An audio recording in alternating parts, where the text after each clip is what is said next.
Hey,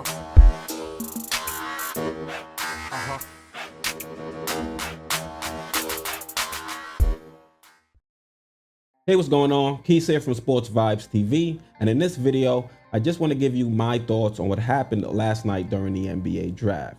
Now, I think the Knicks had a great draft, and what really stuck out to me is how this team was able to maneuver when Plan A didn't go through. Now, I don't know for certain what Plan A was. I'm not in the front office, but you're not going to tell me trading away 19 and moving back from 21 is what the Knicks were planning to do heading into the draft. It's hard for me to believe. For them to be able to do those things and still exit this draft with players that can contribute right away, I think is phenomenal. And they also made moves that are going to help us in the future and for the long run.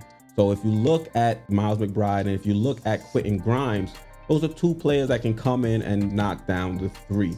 I've been saying time and time again, the Knicks need to add shooting to this team. If we're going to bring in players, we should be trying to target players that are able to shoot the three at 40%. And that's something McBride and Quentin Grimes were both able to do last year collegiately. I think that's going to help create space for Julius Randle and RJ Barrett so they can get into their spots and be able to score with a little bit more ease. Another area where both of these players can contribute immediately is on the defensive side.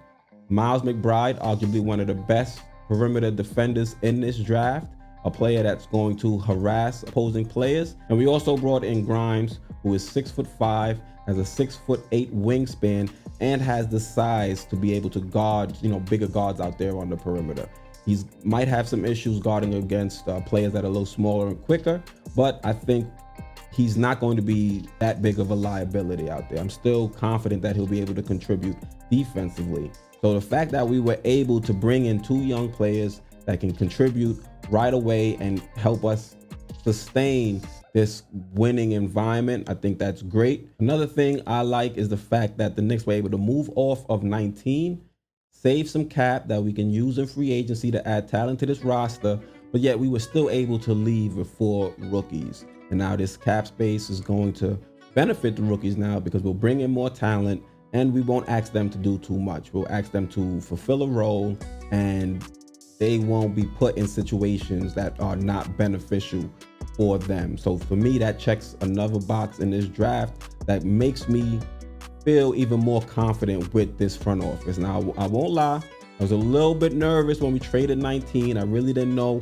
where we were going, but by the end of the draft, I kind of understood and saw the vision of this team, and I'm totally cool with it. Another reason I'm cool with it is because, like I said earlier in the video, we made moves to help continue to be competitive now, but there were also moves in that draft where you can see that this team is looking long-term. The Knicks were able to draft Rokas Jokubaitis. I think I said it correctly, or I hope I said it correctly. He's a player that probably won't join the team right away. He'll be playing in the Spanish league for Barcelona, which is one of the top leagues, the same league Luka was playing with overseas. And I like what I see in his game, a combo guard that has pretty good skill set. He was able to shoot when he was playing in Lithuania. I think he shot 38% last season. So he has some promise. And we also drafted Jericho Sims. He's the player that jumped and hit his head on the rim. And he has some promise as well because he has athletic gifts that you just can't teach.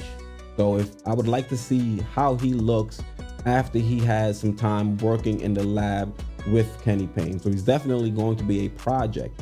What I think, though, is really my biggest takeaway from this draft is the fact that the Knicks are now much better positioned to entertain a trade for a superstar.